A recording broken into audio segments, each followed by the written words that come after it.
আমরা ফিলিস্তিনে যেন দ্রুততম সময়ে একটি যুদ্ধবিরতি কার্যকর হয় এই ব্যাপারে যেন ইন্টারন্যাশনাল কমিউনিটি স্ট্রং ভূমিকা পালন করে সেজন্য বলেছি।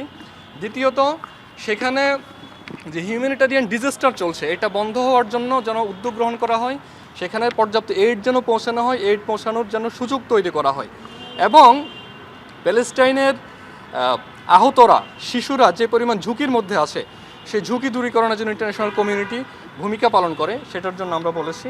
তৃতীয়ত, স্বাধীন ফিলিস্তিন রাষ্ট্র প্রতিষ্ঠায় যেন প্রতিটা দেশ নিজেদের অবস্থান থেকে ভূমিকা পালন করে সেজন্য আমরা আহ্বান করেছি। চতুর্থত, আইসিসিতে এবং জুডিশিয়াল সিস্টেমে যেন ইসরায়েলের বিচার নিশ্চিতের জন্য সবাই ভূমিকা পালন করেন এবং ইসরায়েলের উপর যেন ইন্টারন্যাশনাল স্যাংশন দেওয়া হয় এজন্য আমরা আহ্বান করেছি।